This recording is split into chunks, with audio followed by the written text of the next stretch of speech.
Atenção! Começa agora uma teleaula de Física do ensino médio. Você vai assistir a teleaula de número 47. Bons estudos!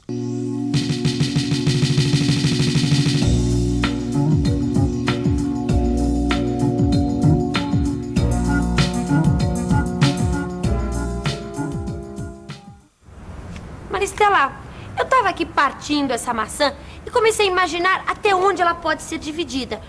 Quer dizer, se existe um limite, né, para dividir as coisas. Você sabia que essa mesma pergunta foi feita na Grécia Antiga há mais de 2000 anos? Eles queriam saber se havia uma unidade básica que compõe toda a matéria do universo, algo indivisível. Você tem vontade de descobrir? Então não desliga. Porque hoje você vai aprender que a ideia do átomo foi proposta pela primeira vez por um filósofo grego chamado Demócrito e que só muito mais tarde os cientistas conseguiram provar sua existência e conhecer sua estrutura. Maristela, eu mal posso esperar para entender mais sobre átomos, sabia?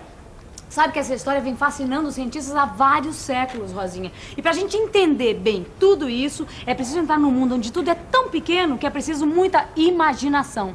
E é esse mundo que a gente vai começar a descobrir hoje.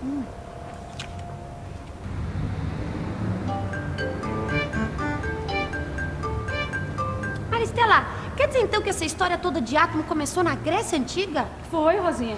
Sabe que a Grécia Antiga foi o berço de muitas ciências modernas. Naquela época, os cientistas eram filósofos naturais e passavam a maior parte do tempo deles pesquisando e investigando a natureza. Demócrito foi um desses filósofos e ele acreditava que era impossível dividir infinitamente um objeto. Então ele propôs que todas as coisas da natureza eram formadas por partículas indivisíveis, as quais deu o nome de átomo. O A é um prefixo que significa falta de, e tomo, em grego, quer dizer parte. Dessa forma, átomo significa aquilo que não tem partes, ou melhor, que é indivisível. Mas levou muito tempo para que as pessoas acreditassem que toda a matéria do universo é composta por vários pequenos pedaços invisíveis a olho nu. Isso porque a matéria nos parece contínua, quer ver só? Oi. A matéria que compõe este copo aqui é contínua ou ela é formada de vários pequenos pedaços? Eu acho que ela é contínua porque se ela fosse de vários pedaços ia vazar o refrigerante. Realmente a matéria nos parece contínua. Por isso, foi muito difícil aceitar a ideia de que a matéria é formada por átomos. Isso hoje já está provado, mas no século XIX foi muito difícil para os cientistas provarem a existência do átomo. Bem interessante essa história. Sabe, no início, os cientistas estudavam os compostos químicos e aí perceberam que esses compostos eram formados por elementos químicos diferentes, como a água, que é um composto químico formado por hidrogênio e oxigênio. Assumindo a existência do átomo, os cientistas foram capazes de explicar a existência dos diferentes elementos químicos e a formação dos compostos químicos. Olha, Rosinha, mesmo com todas essas evidências, nem todos ficaram convencidos da existência do átomo. Maristela, já deu para perceber que todas as novas descobertas da ciência precisam de um certo tempo para serem aceitas pelos cientistas e também serem comprovadas experimentalmente, né? Agora, me fala uma coisa, as experiências que comprovaram a existência do átomo só foram realizadas mesmo no final do século passado, né? Exatamente, no final do século XIX, um cientista inglês chamado Joseph Thomson estudava a passagem de corrente elétrica por um gás. Então, o gás era colocado dentro de um tubo, como este aqui, Rosinha. Dentro do tubo existiam duas placas de metal, um anodo positivo e um catodo negativo. Entre as duas placas era aplicada uma diferença de potencial, isto é, uma voltagem. Quando a voltagem é baixa, nada acontece. Mas ao aumentar a voltagem, Thomson notou o aparecimento de uma fluorescência verde no vidro. No vidro em frente ao catodo. Por isso que eles chamam de raios catódicos. Agora, me diz uma coisa, tudo isso acontecia independentemente do gás que havia no interior do tubo? Sim, Rosinha. Normalmente, um gás é um isolante. Mas quando aplicamos uma alta voltagem, o gás torna-se condutor, permitindo assim a passagem de corrente elétrica. E Thomson concluiu que os raios catódicos são formados por partículas que surgem no gás devido à passagem de corrente elétrica. E concluiu também que essas partículas tinham carga negativa, pois eram repelidas pelo catodo. Essas partículas foram chamadas de elétrons. E já que eles apareciam independentemente do gás contido no tubo, Thomson concluiu que os elétrons estão presentes em todos os gases. Ah, em todos os átomos, né, Maristela? Porque os gases são formados por átomos. E o mais interessante, Rosinha, é que os raios catódicos estão presentes no interior dos aparelhos de televisão. Lá existe um tubo chamado tubo de raios catódicos, como este aqui, ó. Os elétrons, isto é, os raios catódicos, são produzidos por um filamento aquecido.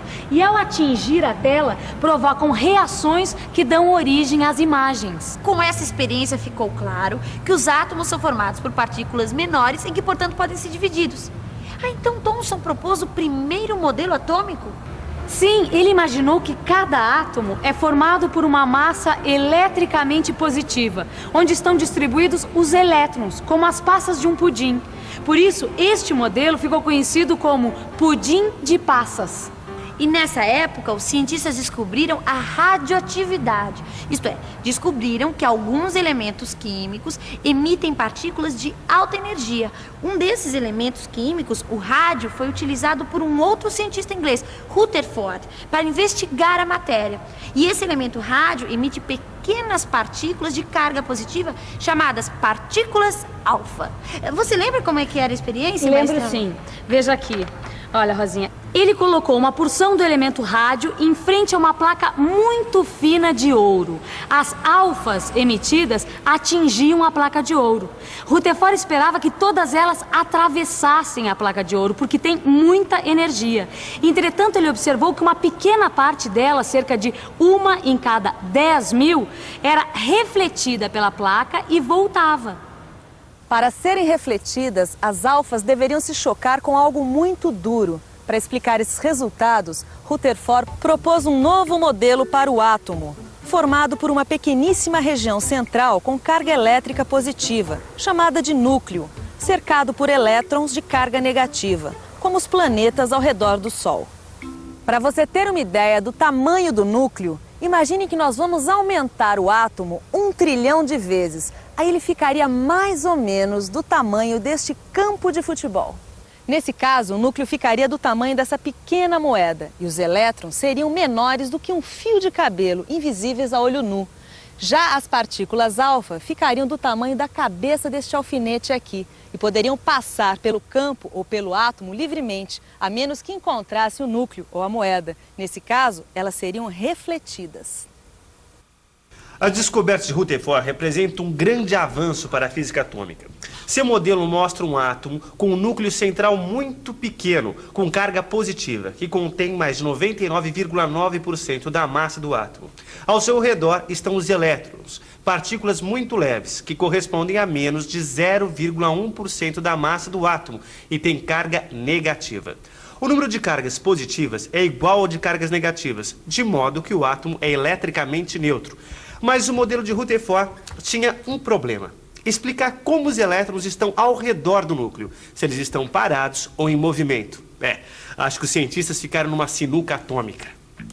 Se os elétrons estivessem parados, seriam atraídos pelo núcleo e cairiam na sua superfície. O átomo sofreria um colapso e o seu diâmetro seria igual ao diâmetro do núcleo. Mas isso os cientistas sabiam que não era verdade. Assim eles concluíram que os elétrons só poderiam estar em movimento ao redor do núcleo. Mas aí surgiu um outro problema. De acordo com o eletromagnetismo, uma carga acelerada perde energia. Assim, os elétrons perdiam energia até parar. Só que esse processo duraria uma fração de segundo. E nesse caso, o universo como conhecemos não existiria. Maristela, como é que os cientistas resolveram o problema dos elétrons, então? Bom, Rosinha, em 1913, um jovem cientista chamado Niels Bohr, ele resolveu essa questão propondo algumas modificações no modelo atômico de Rutherford para adaptá-lo à realidade dos fatos observados. Bom, este novo modelo atômico ficou conhecido como Modelo Atômico de Rutherford-Bohr. Bohr concordava com Rutherford e achava que os elétrons giravam mesmo em volta do núcleo. A novidade proposta por Bohr foi que os elétrons só podem se movimentar em certas órbitas e que cada uma dessas órbitas corresponde a um nível de energia. Maristela, quer dizer então que quando o elétron permanece na mesma órbita, ele não perde energia, é isso? É isso mesmo, Rosinha. Olha, cada órbita corresponde a um nível de energia. Então, enquanto o elétron estiver se movimentando nessa órbita, a sua energia não varia. Puxa, as ideias Niels Bohr foram uma chacoalhada atômica. No seu modelo, a energia do nível é maior quanto mais afastado ele estiver do núcleo. Dá uma olhada nesse esquema. E2 é maior que E1. Quando um elétron pula para uma órbita mais afastada do núcleo, sua energia aumenta. Caso contrário, ele perde energia. Energia liberada ou adquirida pelo elétron é exatamente igual à diferença de energia entre os dois níveis. É isso aí. O modelo Rutherford-Bohr explicou vários aspectos da estrutura do átomo. E apesar do átomo ser tão pequeno, ele é um verdadeiro mundo explorado pelos cientistas até hoje. O átomo está presente em todo o universo. Mas qual é o átomo mais comum no universo? Vamos ver? Você me pegou que eu também não sei, viu? Átomo. Não tenho ideia. O hidrogênio. Acho que é hidrogênio, né? Pouca gente sabe, mas o átomo de hidrogênio é o mais comum do universo. E é também o mais simples.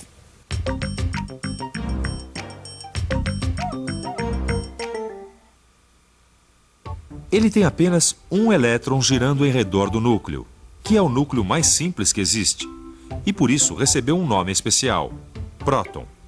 Ufa, quanta informação numa coisa tão pequena quanto um átomo. Que tal juntar todos os átomos que você aprendeu nesta teleaula? Vamos revisar. E atenção, se liga aí que é a hora da revisão. Na teleaula de hoje, você aprendeu que os primeiros a desconfiar da existência dos átomos foram os gregos. Eles achavam que o átomo era a menor parte da matéria e que era indivisível. Você viu que foram necessários muitos anos para comprovar a existência do átomo e que, para isso, foram fundamentais as contribuições de muitos cientistas.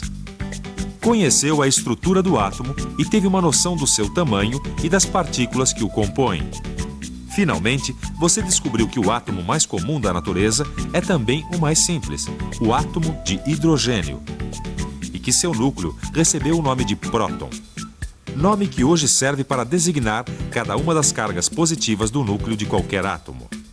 Opa, peraí, onde é que você vai? Não terminou ainda não. Aguenta aí, esse mundo atômico parece não ter fronteiras. Você imagina que existem mais de 100 tipos diferentes de átomos, e o que caracteriza cada um deles é o número de prótons que ele tem no núcleo. Este é o chamado número atômico, representado pela letra Z. Quanto maior Z, maior é o número de prótons e mais pesado é o átomo. Nós vimos que os átomos são estáveis, mas nem todo átomo se comporta do mesmo jeito. Alguns se desintegram emitindo radiação, mas isso é assunto para a próxima teleaula. Por hora, estude esses conceitos no seu livro e se prepare para a próxima. Até lá!